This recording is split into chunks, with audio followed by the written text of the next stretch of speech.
July 4th, BP will be paying for the fireworks display in Durango, Colorado, actively promoting its largesse in an effort to rehabilitate its image.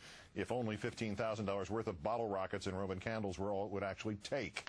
Meanwhile, beach communities along the Gulf Coast with little to celebrate largely canceling their planned fireworks for this holiday weekend outright. But in our fourth story, the suffering in the Gulf has not seemed to stop the politicians who govern the Gulf states from choosing their own self-interest, or BP's, over that of their own citizens. We begin with the pyrotechnics emanating from Haley Barbour's GOBP mouth. The Republican governor of Mississippi having dismissed this disaster since day one, still firmly on the side of BP and the oil industry, having already compared the toxicity of crude to toothpaste, having already blamed the media for reports that the oil was threatening to hit his state's beaches before the oil inevitably hit Mississippi's beaches, and yes, having already worried about the impact paying damages would have on BP's bottom line. Governor Barbour is still worried about BP's bottom line, telling National Public Radio that, quote, no one has more to lose than BP, dismissing the idea of more regulation. The idea that more regulation is necessarily better, I think, a very suspect idea. I think right now every oil company in the world says, I don't want to pay $100 million a day to cut corners on drilling a well. And that's where I believe the market system works. Nobody's got more to lose in this deal than BP. Across the state line in Louisiana, Bobby Jindal signing one bill into law this week that protects oil disaster relief programs from scam artists and fraudulent claims. But exactly who was the Republican governor protecting when he vetoed another measure that would have made all state oil spill records public, the bill having been introduced by a fellow Republican? Governor Jindal also vetoed yet another measure that would have implemented sustainability programs in the Gulf. Meanwhile, local officials also voicing frustration with the federal response. A councilman in Jefferson Parish, Louisiana, saying that the council submitted its plan to build a levee to keep oil out of inland waterways, submitted it to the Army Corps of Engineers last week. The council told that any discussion would have to wait until this past Monday because the engineers were to be taking last weekend off. 5 days later, the Jefferson Council Parish was still waiting for an answer.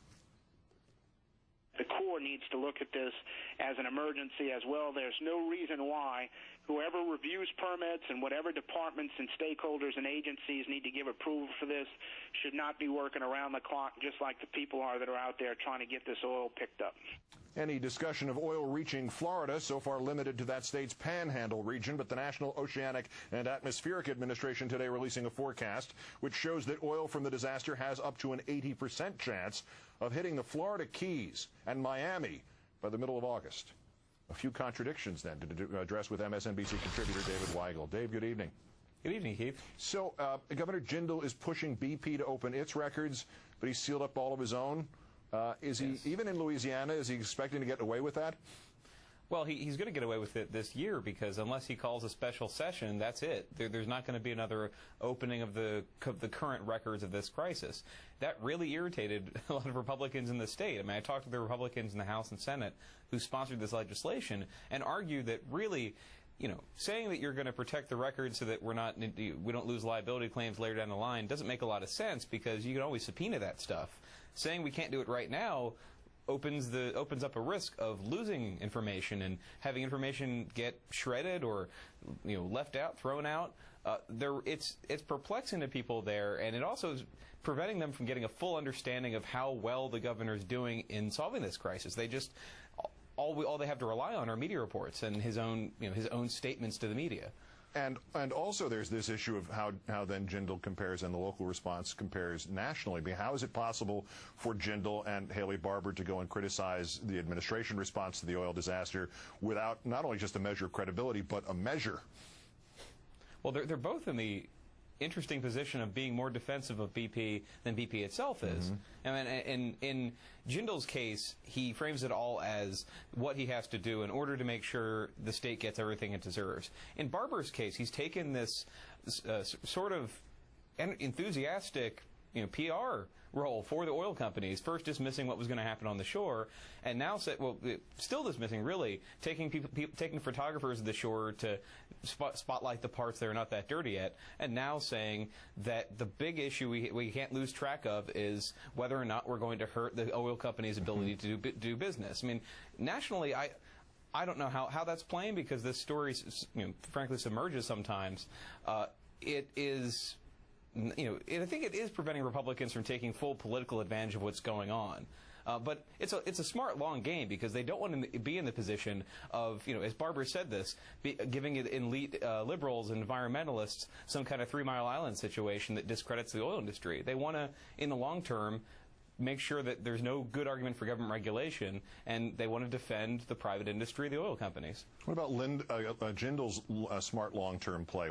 It does look like hypocrisy at a distance. It may look like a hypocrisy short-term to be sealing his records while keep pushing for BPs to be open. What does that do to his designs on national office?